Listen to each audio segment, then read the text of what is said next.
Personal log of Prefectus Align of the Adeptus Administratum. It has been 4 solar months since my first personal log. There has been a lull in my work for the past week. No items, locations, or entities to discuss into this Vox recorder, and for that I am somewhat grateful, though I know a report is surely on the way in mere moments.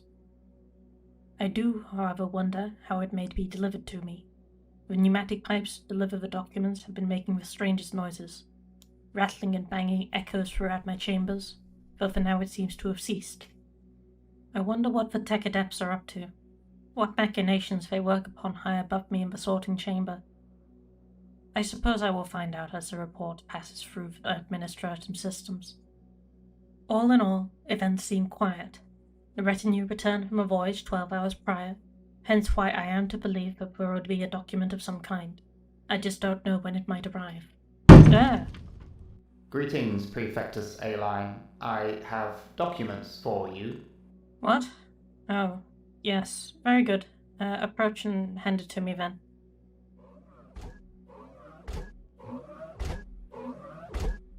Here are your documents, Prefectus Aline. You can leave now. Are you having a good day? As good as it normally gets, I suppose. Again, you can leave now. As you wish. I hope you have a good rest of your day, Prefectus Aline.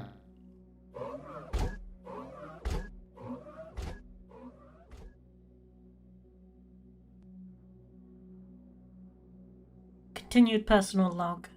Reminder to speak with the tech adepts about Servitor 137-B. I do not think they are meant to make pleasantries or, smile. But perhaps I am mistaken.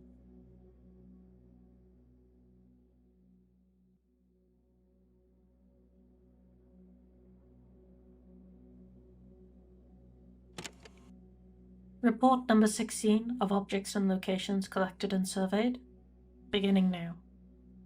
The object in question was recovered rather by chance, over intentional reclamation as opposed to other recovered objects. The object was recovered from an apparent battlefield within the verdant wilderness of the planet of Adorum. Several aspects of this battle site set it apart from others. The battle itself seemed to have taken place between Eldar and humans. Upon examination of the skeletal remains, this battle seemed to have happened over a decade prior. The planet of Endorum is home to exodite populations and tribal humans, that seem to operate in tentative unison. It was decided that not interfering with these societies was best for all involved. Exodites are powerful warriors, and the societies far outnumbered the capabilities of the vast Indomitable. So for now, life is permitted to continue in all regards. On to the oddities of the battle site. Combat seems to have been against a single human assailant. All bodies barring one were unclothed, but not unarmed. The single armoured figure was not of exodite or of human origin, but of the Dark Eldar. The object recovered is thus suspected to be of their production. In the Inquisitor's view, the battle began shortly after the arrival of the Dark Eldar woman. Her ornate armour, now covered in the verdant plant life of the planet, suggested a high rank in Drukhari society. Of the other bodies, clothing and weapons were found nearby, neatly folded and now covered in plant life, suggesting that the unclothed Eldar and humans involved were performing some sort of joint ritual or meeting, possibly cooperative or peaceful in nature. It was a member of the Guard who retrieved the object in question, noted in this document from now on as 16-A, catching the gleam of the blade in their eye. They broke rank, informing their squad as they did so, to pick up the blade that was held within the skeletal remains of the apparent assailant. The blade was 20 imperial inches in length, with a single-handed design. Curved with many points and edges, it was an elegant but equally brutal weapon. The blade's function was not apparent to 16A, suspecting a normal blade. Unfortunately for them, it was anything but. In grasping the hilt within their hand, they were afflicted by the weapon's effects. The squad that had accompanied 16-A quickly called for a medic as the screaming started. 16-A had had their hand penetrated by millions of microscopic needles. digging into flesh and bone within their grasp and practically fusing their blade to their hand. News of the event quickly reached the Inquisitor. What happened next was a brutal affair of blood and viscera. As their squad attempted to assist in the removal of the blade, 16-A's screams turned from pained agony to maniacal laughter. The blade's disruption field activated, a power weapon's primary method of cleaving through bone and armor with ease, and the weapon was put to full effect. 16-A used the blade, bisecting several of their former squad members laterally with a single well-placed swing. Their laughter was piercing in tone, their eyes maddened with whatever they had been afflicted by. The remaining members of 16A's squad opened fire with their hot shot glass weapons, though no strikes seemed to land, only grazing blows as 16-A demonstrated extreme feats of agility and battle tactics, far beyond what they were capable of before picking up the blade.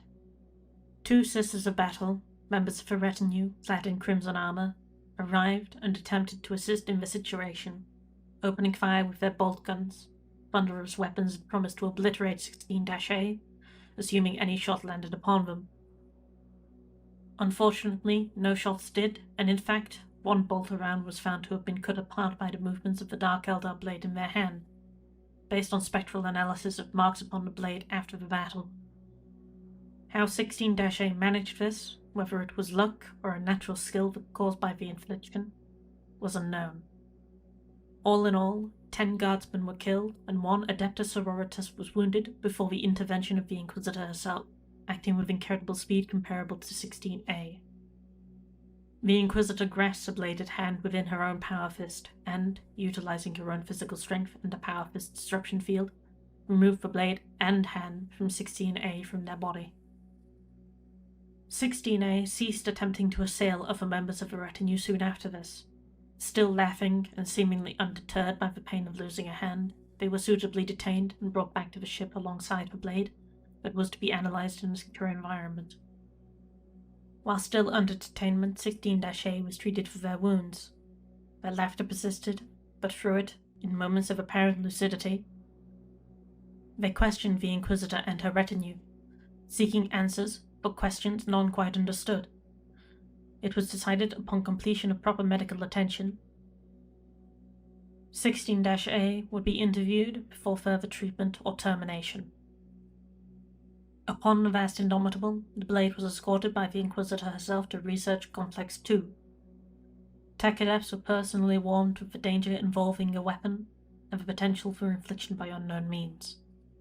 The tech adepts heeded this warning and began their examination. Meanwhile, 16-A was placed in an interrogation room within the vast Indomitable. Met by the Inquisitor and an interrogator, questioning began.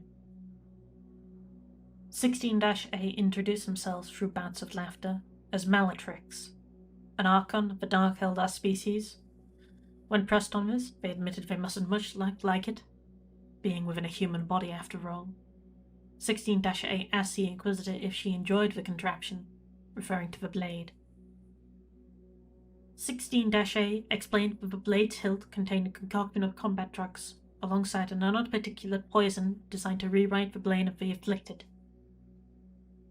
Examination of the blade by tech adepts and microscopic inspection of the poison within 16-A and the blade's hilt confirmed this poison to exist, but as to how it worked, none can be sure.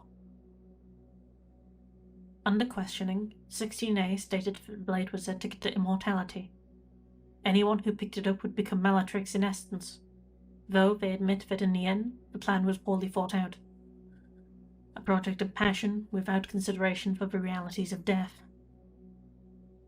16-A names Malatrix, the original, a fool, finding it funny, hilarious even, that Malatrix considered the weapon a potential tool to live forever. The Inquisitor pushed upon this line of thinking. 16-A explained. It was 10 solar years prior when Malatrix arrived on the planet Adorum. Spotting a peaceful, ritualistic meeting between tribal humans and Exodites on the planet, she landed her craft nearby and approached the group.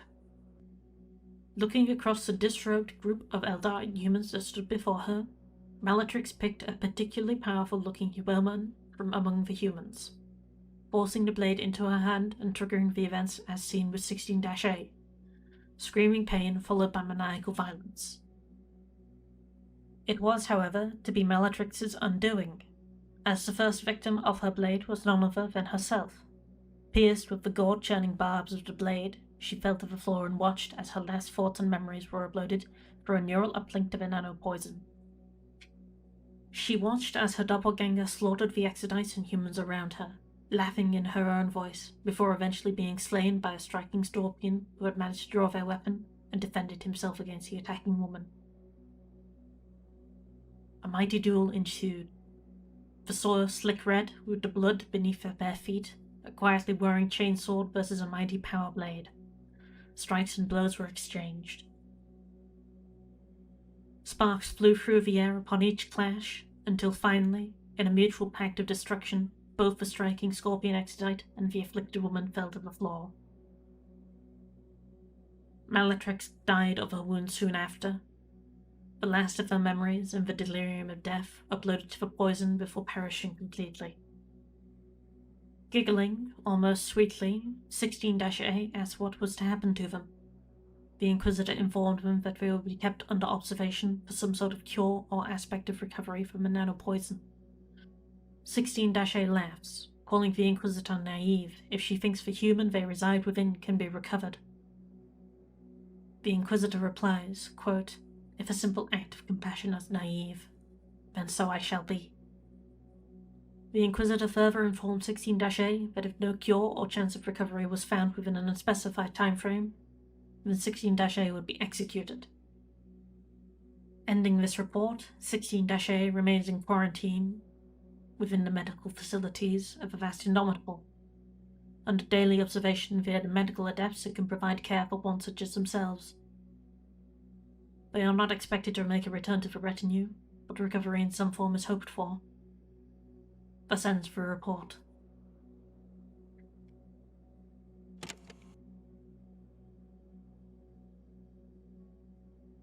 I must admit, I am surprised by the Inquisitor's kindness, but then I suppose I do not know her well. I only know a precedent set by others within her line of work, a vague understanding of their role in society. On the note of this report, I do not feel as viscerally upset, but nonetheless, some things do not sit right with me. The pursuit of immortality, it's alien to me. Raised to seek martyrdom through my work, through my actions. My goal in life was raised to die in the service of the Emperor. The idea of immortality is so thoroughly strange to me, so confusing. When my life is sure to have an end, and I have known this so long that I have accepted it, the idea of living forever, I don't know. It's such a confusing concept. Perfectus Align, signing off. May we hope for good tidings in the future.